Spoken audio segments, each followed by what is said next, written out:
جاري طلب مني اجيب له شويه ملح، ولما دخلت اجيب له لقيته واقف ورايا وبيعمل حاجه ما كانتش تخطر على بالي. ولما واجهته قال لي على حاجه تاني هيعملها هتخلي جوزي يطلقني. عشان كده انتقمت منه بطريقتي وخليت جوزي عمل فيه اللي ما كانش يتخيله.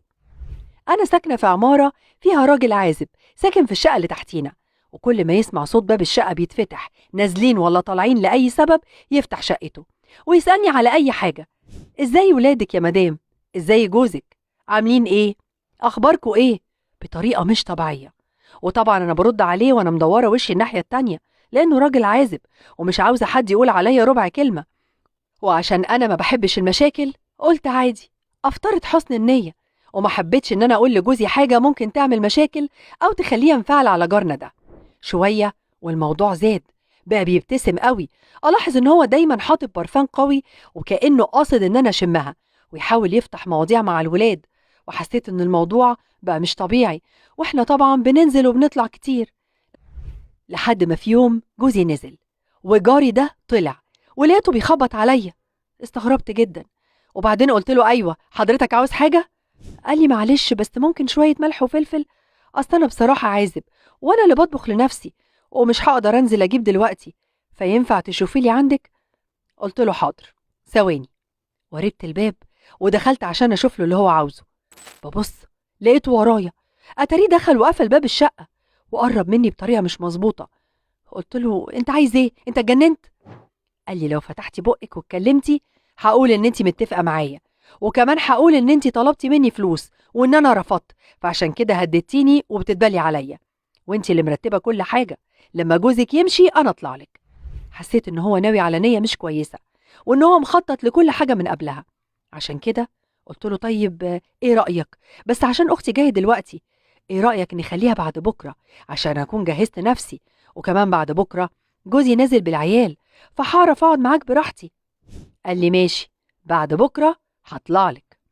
طبعا انا قلت له كده عشان اكسب وقت، لكن انا ما كانش عندي اي نيه انه يطلع تاني، وما كنتش عارفه اعمل ايه. ده واحد بيقول لي هفضحك واتبلى عليكي قدام الناس ويقول ان انا اللي كنت بغويه.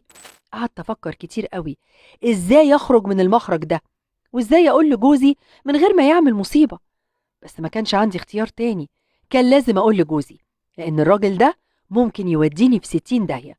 عشان كده استنيت لما رجع من الشغل وحكيت له كل اللي حصل.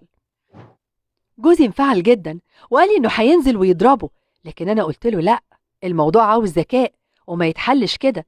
لو انت عملت اي حاجه الموضوع هيوصل للاسم وانا وانت هنتفضح. عايزاك تنتقم منه بطريقه تخليه يمشي من العماره خالص، اصل واحد زي ده ما ينفعش يقعد في العماره وسط عائلات، خلاص ده واحد ملوش امان. وفضلنا انا وجوزي طول الليل نفكر ازاي ممكن ننتقم منه وبطريقه تطفشه من العماره، لحد ما جوزي لقى الحل. وبعد ما خططنا كويس قوي جه اليوم اللي اتفقت مع جاري عليه، ونزل جوزي هو والولاد زي ما اتفقت معاه.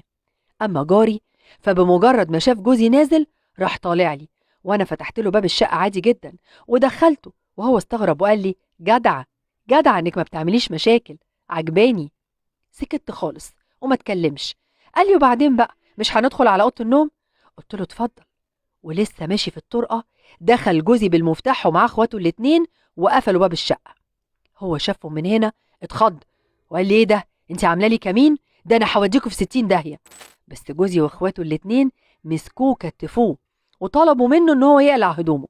في الاول رفض وقال لهم لا.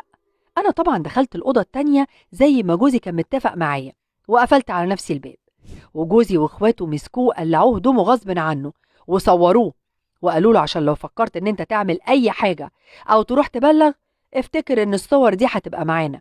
قال لهم: هي اللي غوتني وهي اللي طلبت مني وهي اللي كانت بتكلمني لما انت بتنزل، وكلام كتير قوي عن شرفي وكرامتي. لكن عشان جوزي كان عارف الموضوع قال له: انت كذاب، هي اللي جت وحكت لي، وانت اصلا واحد ما ينفعش تقعد في العماره دي تاني. وقال له: تلم هدومك وتمشي، ومضوه على ورق وهو مش عارف الورق ده ايه، لكن تحت الضغط مضى.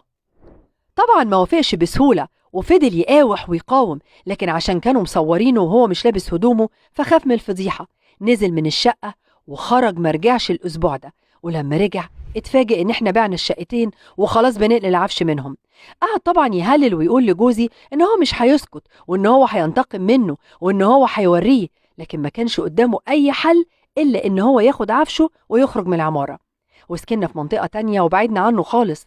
لكن انا مش عارفة هل التصرف اللي عمله جوزي ده صح، خصوصا انه رافض يرجع له فلوس الشقة، وبيقول ممكن يرجعها له بعد فترة لانه اكيد مش هياخد فلوس مش من حقه.